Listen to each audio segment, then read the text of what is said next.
Bueno, tenemos mucho para cubrir hoy, entonces podemos seguir directo a Apocalipsis capítulo 3. Vamos a estar empezando en el versículo 1. Sin embargo, antes de llegar al texto, siempre es importante reconocer qué es el contexto de todo lo que está pasando. Muchas veces decimos que las escrituras fueron escritas para nosotros, para la iglesia, para el pueblo de Dios, pero no fueron exactamente escritos a nosotros porque había una audiencia directa de los escritores en esos momentos.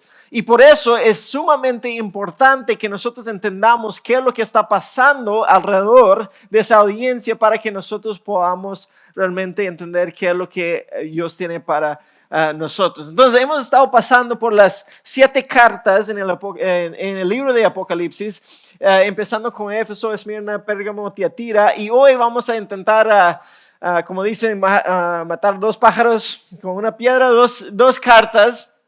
Ambos a Sardis y Filadelfia, pero en realidad va muy bien juntos porque vamos a ver un contraste entre lo que Jesús está diciendo a la iglesia de Sardis y la iglesia de Filadelfia. Entonces voy a hablar un poco del contexto al entrar en el texto. Dice así: escribe esta carta al ángel de la iglesia de Sardis. Este es el mensaje de aquel que tiene el Espíritu de Dios de 7 aspectos y las 7 estrellas. Ahora, Sardis tiene una historia bastante interesante y también tiene algunos elementos geográficos que nos va a ayudar a entender qué es lo que Jesús está diciendo al pueblo y a la iglesia, a la iglesia que está ahí. Primero, muchas de las ciudades en ese entonces se construían alrededor de como montañitas o montañas pequeñas que están por ahí, colinas que estaban por ahí. Entonces, muchas veces aquí estaba la ciudad alrededor y encima de eso es lo que se llama la Acrópolis, la Acrópolis. Eso es donde tenían los edificios importantes, es donde tenían muchas cosas de toda la vida de ese pueblo que está pasando ahí encima de esa montaña. Pero también tenían otras áreas que obviamente en esos tiempos, igual como en nuestros tiempos, tenían que ver dónde metían o de dónde enterraban a los muertos. Y entonces ellos tenían también lo que se llamaba una necrópolis, ciudad de muertos, básicamente. Es donde ellos ponían sus muertos. Y interesantemente, entonces el pueblo de Sardis se encontraba entre esos dos colinas gemelas, para decirlo así, de una acrópolis donde pasaba toda la vida de todo el pueblo y la necrópolis donde enterraban sus muertos. Eso es importante para nosotros cuando vamos leyendo la carta. También, por ser tan grande esa acrópolis en particular, la ciudad de Sardis fue considerado, ellos se consideraban como impenetrables, que nadie los podía conquistar. Y en realidad, muchas veces cuando ellos decían hay que defender la ciudad, están defendiendo la Acrópolis. ¿Por qué? Vea la posición. Es mucho más fácil defender si uno tiene que subir allá arriba y ellos tienen solo defender ahí. Entonces ellos se consideraban por su posición, ellos se consideraban sumamente seguros. Estaban jactándose en su seguridad de nuestra posición encima de otros porque nadie nos puede atacar ni conquistar. Sin embargo, 2 veces en la historia ellos fueron conquistados. Unas historias bien interesantes. La primera vez fue Ciro el Perso. Él vino con todo su ejército y estaban sitiando la ciudad y ellos no sabían cómo subir, no sabían cómo iban a atacar. Entonces, un día, un soldado aquí abajo está viendo al muro allá arriba y ve que un soldado se está quedando dormido. Muchos guardas, no sé si eso es lo que hacen, pero eso es lo que hacen aún hace 1500 años, 2500 años. Se queda dormido, pero cuando se duerme, su casco se cae aquí abajo.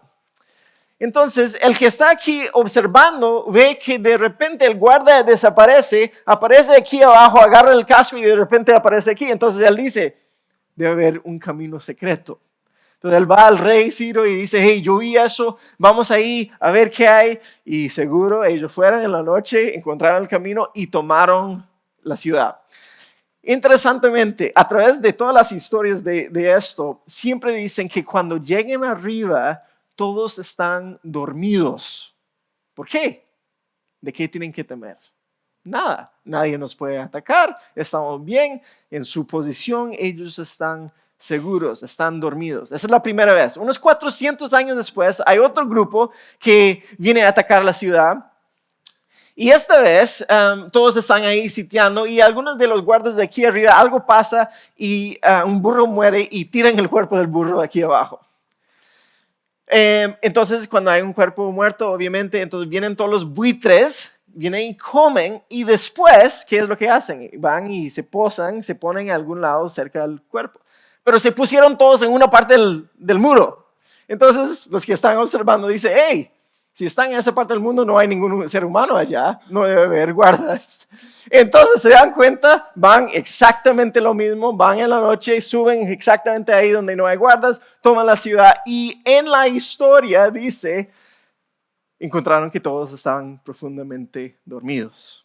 Entonces, ese es el contexto que encontramos esa ciudad entre dos colinas gemelas de vida y muerte y que ellos tienen la historia de la ciudad donde ellos han sido tomados mientras que estaban dormidos.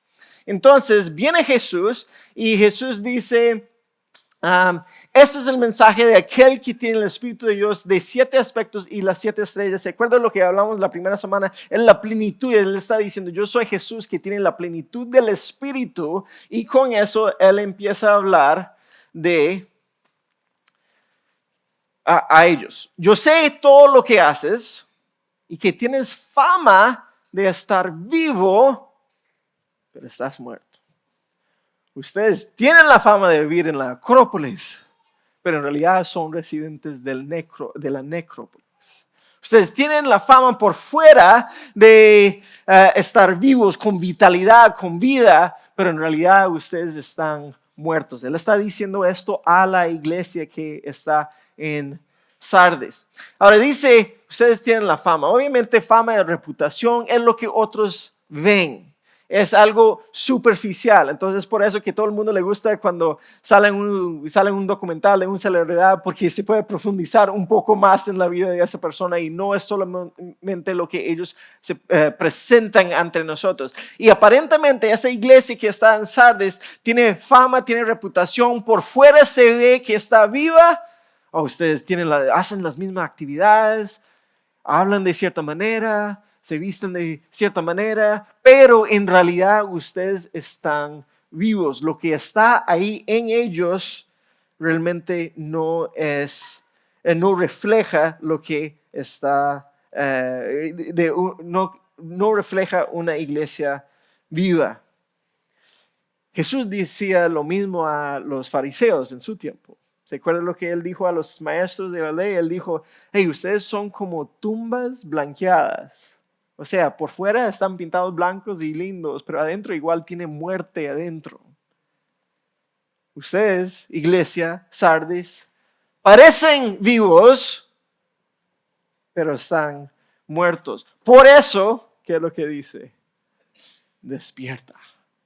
Acuérdense del contexto donde están. Ellos saben su historia. Ellos saben qué es lo que ha pasado. Estén conscientes, estén alertas, estén vigentes. Porque ustedes saben qué es lo que va a pasar si no lo son. Despiertan, fortalece lo poco que te queda porque hasta lo que queda está a punto de morir. Despiértense. Ahora, yo sé que ninguno de nosotros queremos escuchar cuando alguien nos corrige. Yo sé, para mí, mi esposa sirve muy bien ese rol de decirme esas cosas, pero nadie le gusta, aunque sea bueno. Entonces, aún esta semana mi esposa me dice, hey, Robbie, creo que estás siendo muy fuerte, muy duro con los chicos.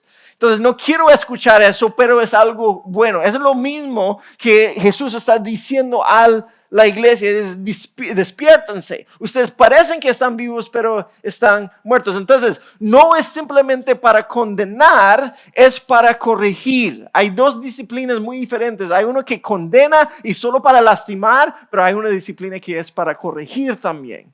Y eso es lo que Jesús está diciendo. Ustedes tienen que estar conscientes, despiértense a cómo están viviendo.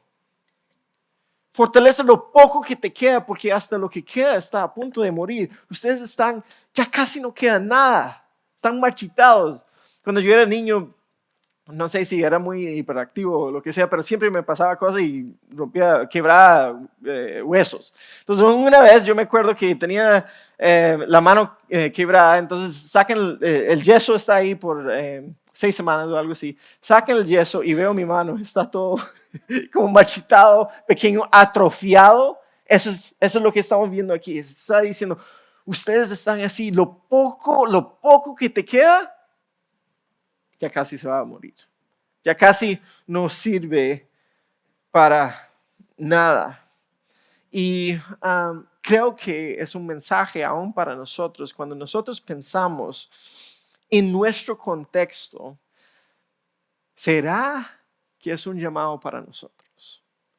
A través de las cartas de Apocalipsis, vemos que Satanás utiliza más que todo 2 maneras de intentar desviar la iglesia. Una es la persecución, y eso lo hemos visto y lo vamos a ver más tarde hoy. La persecución, o sea, voy a poner presión desde fuera de los romanos, de los griegos, de los gentiles, aún desde los judíos también que están ahí, presión para que ustedes se nieguen el nombre de Jesús. Esa es una manera. Y muchos de nosotros pensamos en esto como, oh sí, eso sería difícil. Y vemos nuestros hermanos por todo el mundo que ellos viven bajo esa presión. Hey, si yo sigo a Cristo, eso implica que voy a sufrir.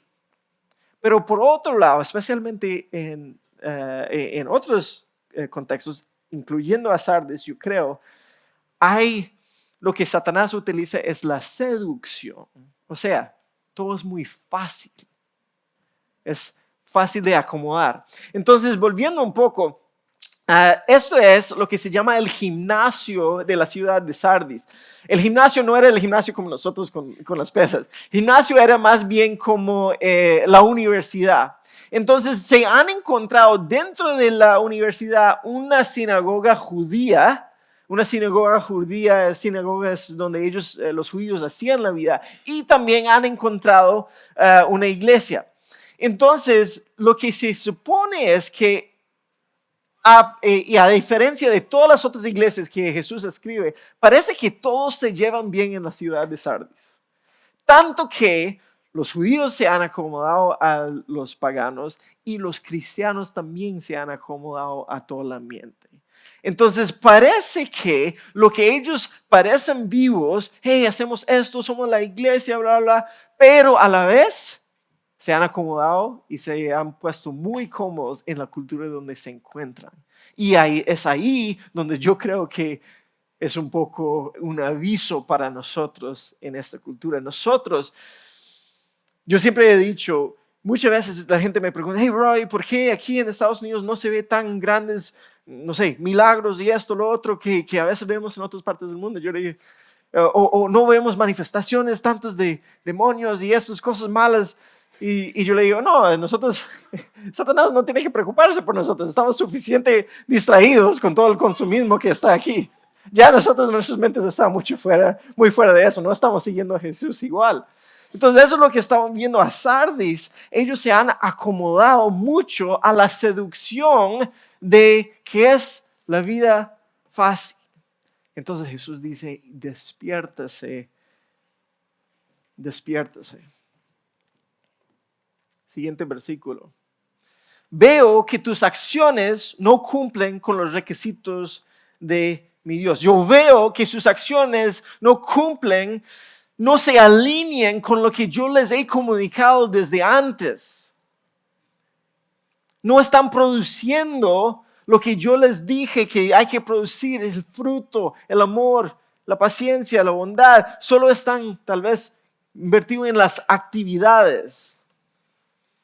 Veo que tus acciones no cumplen con los requisitos de mi Dios. Vuelve a lo que escuchaste y creíste al principio y reténlo con firmeza. Arrepiéntete y regresa a mí. Si no despiertes, vendré a ti de repente, cuando menos lo esperas, como lo hace un ladrón.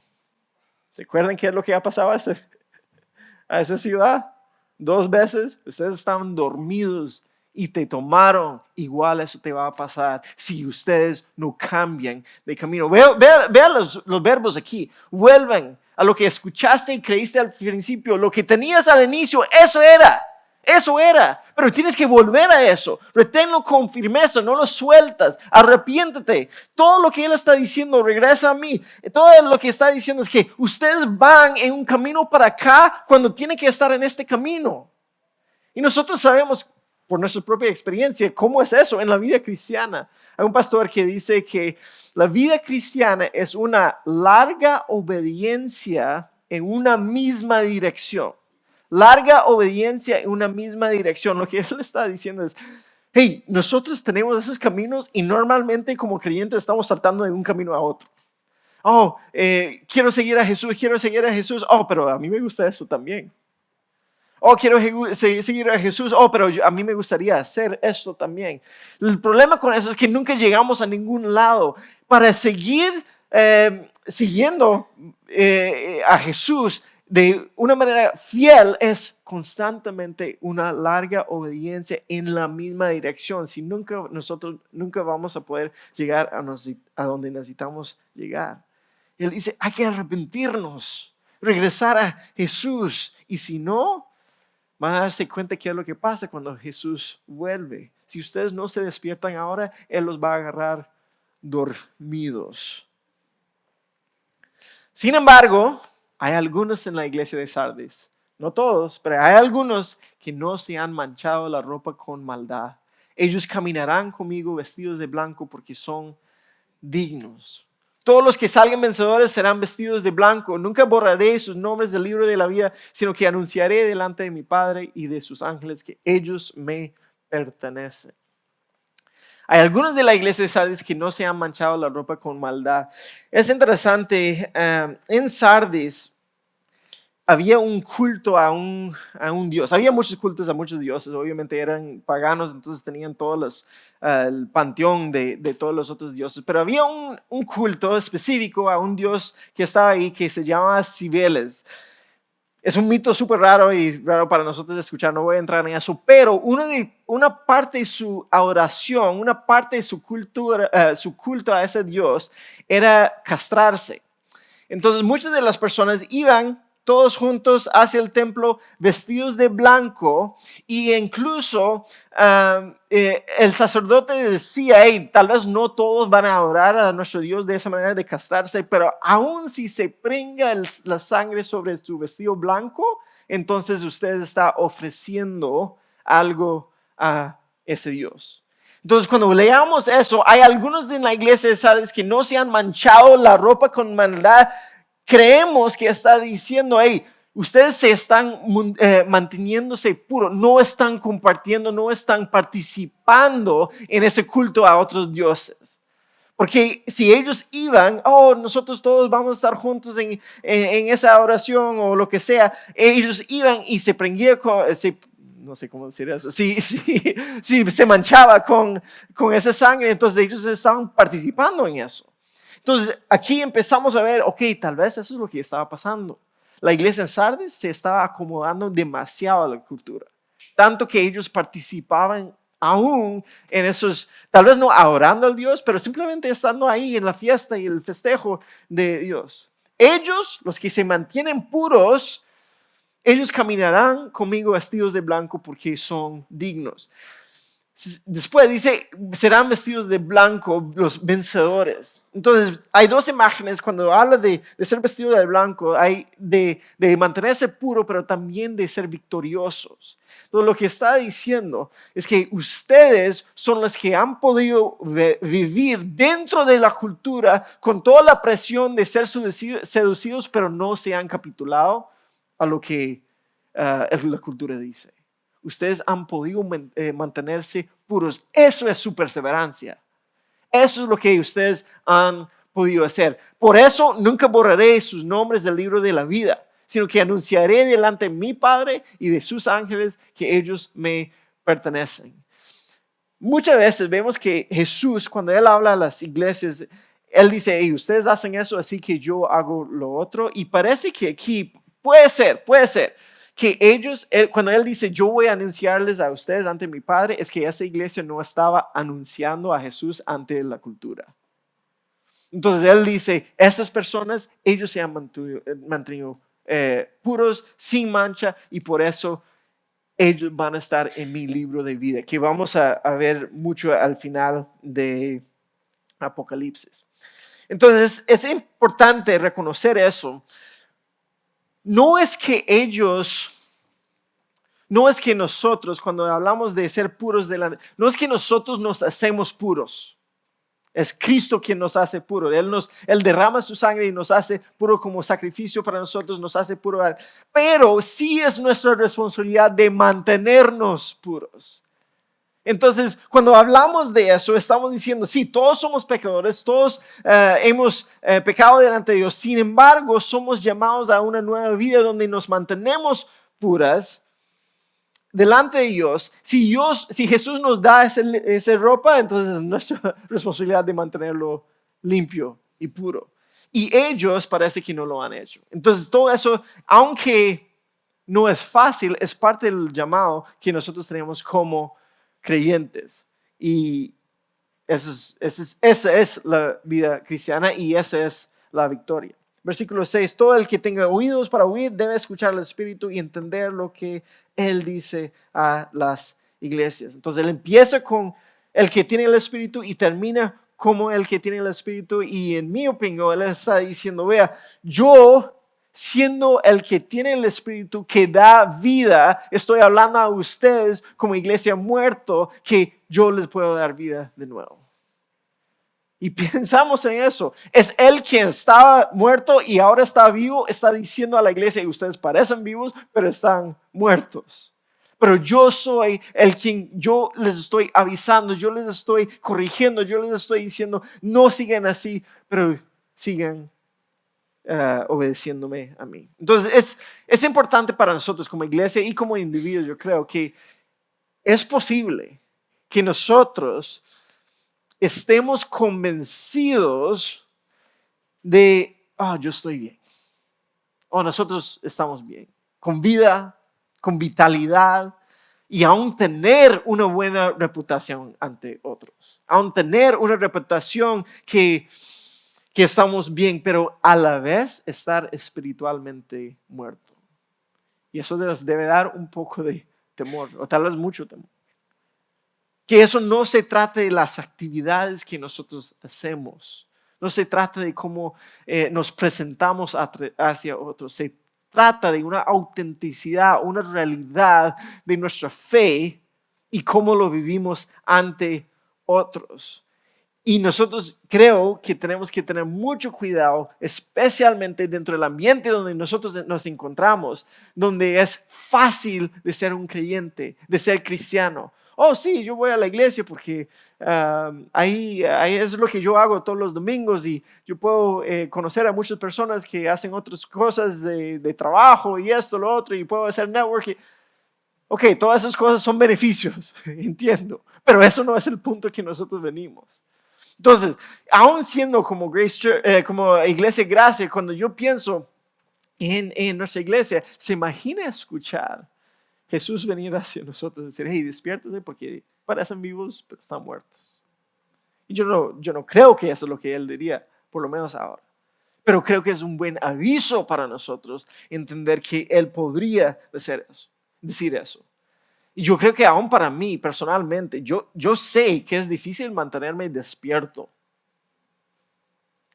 Porque el mundo alrededor me pone a dormir con todas las cosas que hay que hacer, con todo lo que yo puedo perseguir, con todo lo que yo puedo buscar para mí. Y muchas veces yo tiendo de poner mi esperanza en cosas que parecen dar vida, pero en realidad están muertos. Y lo que eso produce en mí es muerte, no es vida. Es Cristo quien nos produce en nosotros eso.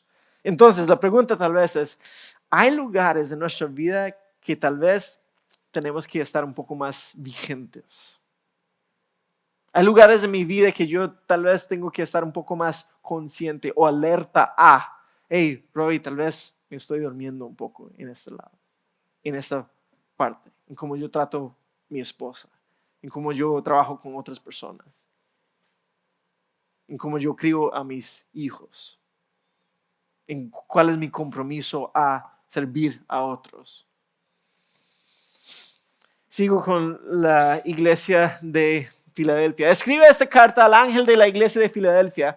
Este es el mensaje de aquel que es santo y verdadero, el que tiene la llave de David. Lo que él abre, nadie puede cerrar, y lo que él cierra, nadie puede abrir. Entonces, a la iglesia de Filadelfia, Jesús se está presentando como el que tiene la llave de David. Ahora, con Filadelfia, como ves que es aquí, fue conocido como la puerta o el portón entre el este y entre Asia y Asia Menor. Entonces, que es hoy día es Turquía, se conocía como Asia Menor.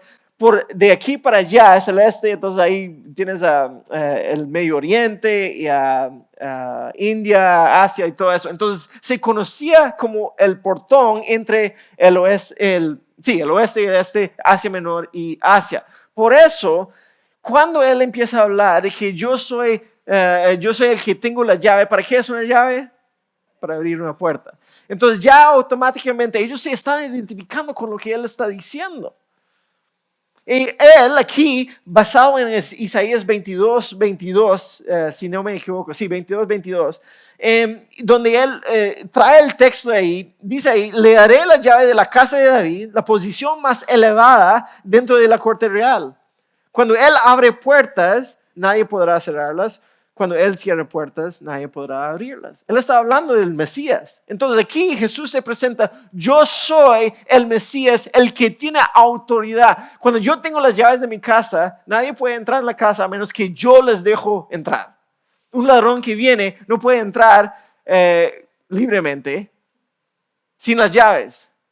Pero si yo tengo las llaves, significa que yo tengo autoridad sobre eso. Entonces él está diciendo, hey, yo soy el que voy a dar acceso a los que quiero dar acceso y no voy a dar acceso a los que no quiero dar acceso. Y vamos a ver por qué él dice ahorita en el resto del texto. Yo sé todo lo que haces y yo te he abierto una puerta que nadie puede cerrar.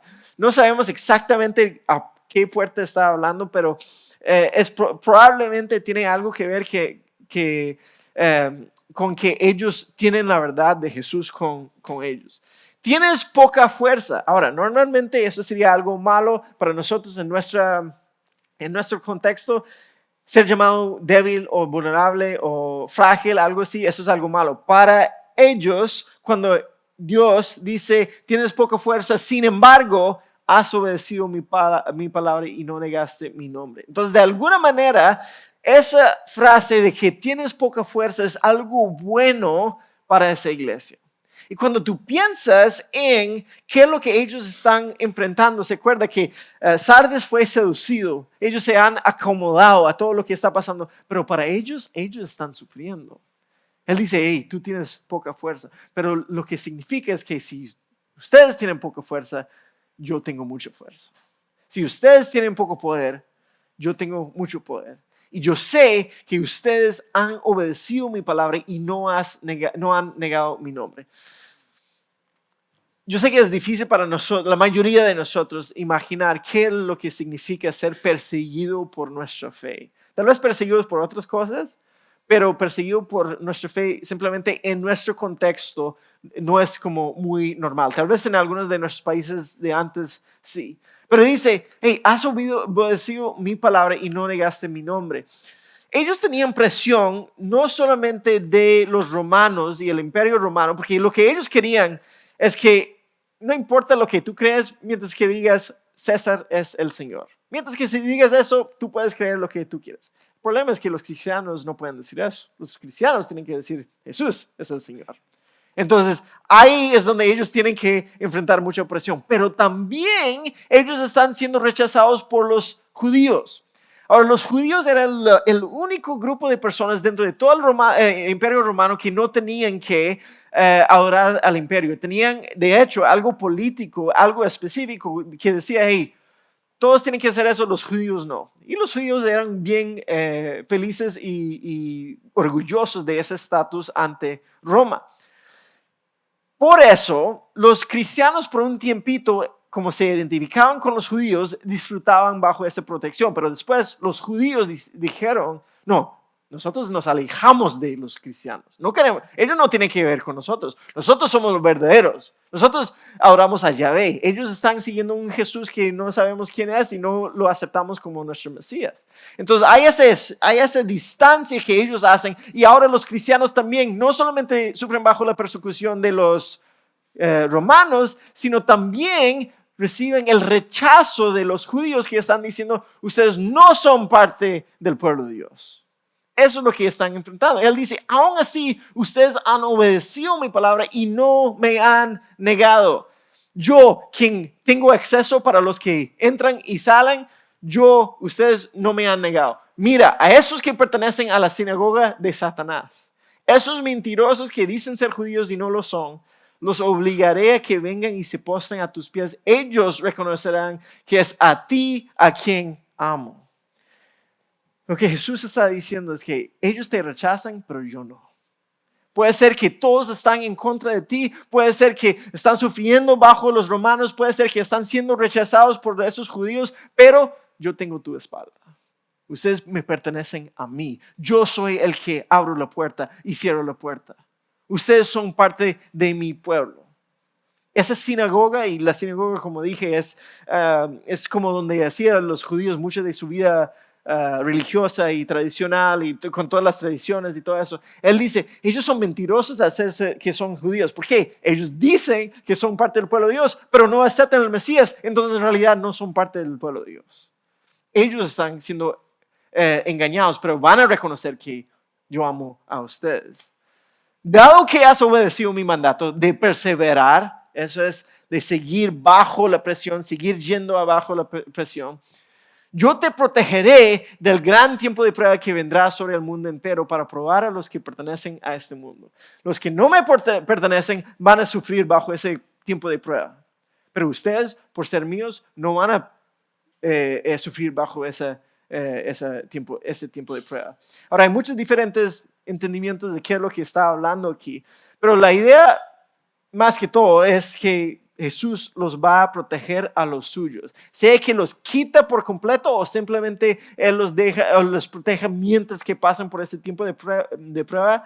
La idea es que Jesucristo va a proteger los suyos. Es interesante. Aquí han obedecido mi mandato. La idea es que ustedes han guardado mi mandamiento, así que yo los voy a guardar a ustedes. Ustedes guardan mi palabra, yo voy a guardar a ustedes. Ustedes han vivido así, yo voy a responder como debo, como tu Señor, como tu Jesús, como tu Dios, de esa manera.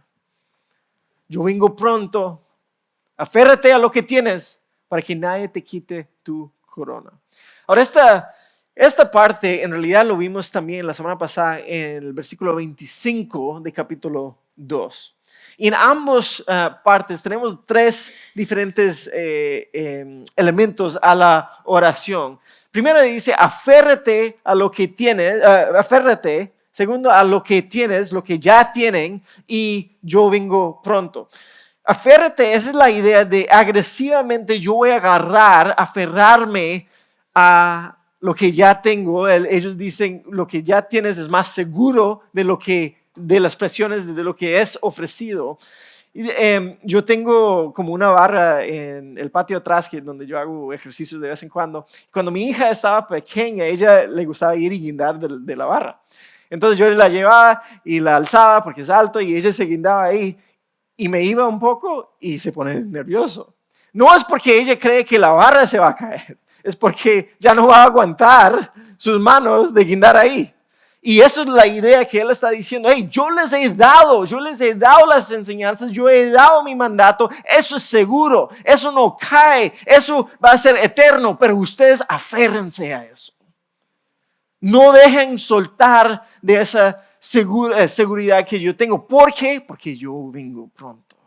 Yo voy a venir. Entonces, en ese momento, nosotros, sea lo que sea que estamos pasando, podemos ver hacia adelante y decir, no, lo que yo estoy pasando aquí, aunque me cuesta tanto, yo puedo perseverar porque yo sé que Él viene. No importa lo que me pasa ahora, yo puedo perseverar. Y no es simplemente, lo que viene y después esa ilusión que se va a mejorar. No se trata de que se va a mejorar, se trata de que Dios me está protegiendo de eso. Por eso yo puedo aún perseverar y aguantar, aferrarme a eso. Para que nadie te quite tu corona. La idea de coronación, de coronar, para ellos era ganar la victoria. No sé si ustedes han tenido que correr una maratón o algo así, pero yo no. Pero he visto algunos. ¿Y qué es lo que hacen cuando terminan? Se tiran, se vomitan, están todos pálidos. Fue horrible para ellos, pero llegaron al final y reciben la recompensa. Eso es lo que Él dice, que nadie te quita tu corona, que nadie te quita tu recompensa para que sigas adelante. A todos los que salgan vencedores, los haré columnas en el templo de mi Dios y nunca tendrán que salir de allí. ¿Se acuerda? Ellos están diciendo ahí, no puede ser parte de mi pueblo, no puede ser parte de los judíos. Y Jesús dice, no, yo soy el que doy acceso. Y cuando yo doy acceso, por siempre van a estar ahí conmigo. Yo escribiré sobre ellos el nombre de mi Dios y ellos serán ciudadanos de la ciudad de mi Dios, la nueva Jerusalén que desciende del cielo y de mi Dios. Y también escribiré en ellos mi nuevo nombre. Entonces hay 3 imágenes en esa parte. Primero es una de las columnas del templo.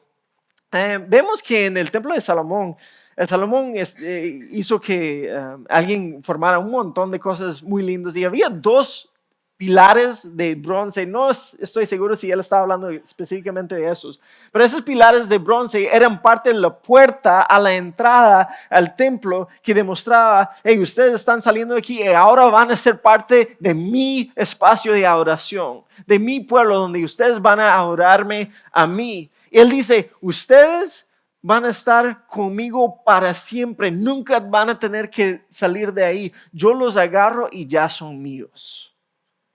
Yo los agarro y nadie te puede echar de ahí ni rechazar. No solo eso, yo voy a escribir mi nombre, el nombre de mi Dios, voy a escribir mi nuevo nombre sobre ellos. Filadelfia históricamente había tenido que ser salvado por varios diferentes emperadores del Imperio Romano. Y hasta ese momento habían tenido como 3 o 4 diferentes nombres, porque pasaban por algo difícil, llegaba un emperador, los rescataba, entonces su nombre era Filadelfia, después pusieron el nombre Nuevo Cesarea y después pusieron el nombre Flavia, pero a nadie le gustaba ese emperador, entonces cambiaron el nombre de vuelta a Filadelfia. Pero cuando entendemos el contexto, él está diciendo, ya, ustedes no tienen que poner los nombres de esos emperadores, pongan, yo voy a poner mi nombre sobre ustedes, porque ustedes pertenecen a mí, no a unos emperadores romanos. La nueva van a ser ciudadanos de esa nueva Jerusalén que vamos a ver después al final de Apocalipsis, pero básicamente él está diciendo, ya, no se preocupen, ustedes han perseverado, ustedes han guardado mis mandamientos, no han negado mi nombre y así que ustedes son míos, no importa lo que los otros digan. Ustedes son míos. Entonces él termina una vez más diciendo, todo el que tenga oídos para oír debe escuchar al Espíritu y entender lo que él dice a las iglesias. Para terminar, creo que es interesante ver que 2 veces en este pasaje, ambos a Sardis y a Filadelfia, Jesús dice, yo vengo pronto. Pero para Sardis y Filadelfia, lo que están escuchando es diferente. Para Sardis, yo vengo pronto, es un aviso. Para Filadelfia, yo vengo pronto es una promesa de esperanza, de gozo, de deleite. Entonces, por un lado, tienes una iglesia que se ha capitulado a la cultura alrededor, se ha acomodado a la cultura alrededor, y uno dice, hey, si Jesús viene ahora, no somos parte de su pueblo. Entonces Él dice, despiértense, estén vigentes. Por otro lado, tienes esa iglesia que, si perseveramos cuando Jesús viene, ya nosotros podemos recibir nuestra identidad nueva. Entonces, para nosotros, yo creo que la pregunta es, ¿cuál iglesia vamos a ser? Como individuos, ¿quiénes vamos a ser? ¿Cómo vamos a tomar ese que Cristo viene pronto? ¿Cómo vamos a entender que Cristo viene pronto? Y puede ser que hay partes de nuestra vida que si Cristo viniera ahora, estamos diciendo, oh no, esta parte de mi vida yo sí necesito despertarme. Y creo que eso nos motiva realmente a examinar, ok, ¿dónde es que yo estoy soltando? Los deditos están soltando un poco de la barra. ¿Cuáles lados tengo que fortalecer? ¿Cuáles lados tengo que reforzar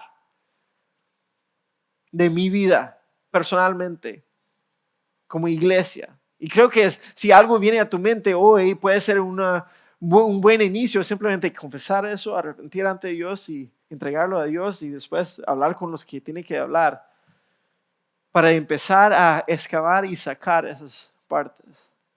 Pero para otros, yo creo que nosotros y la mayoría podemos sentarnos aquí y decir, wow, sí la vida ha sido difícil, pero a la vez yo veo la fidelidad de Dios en mi vida.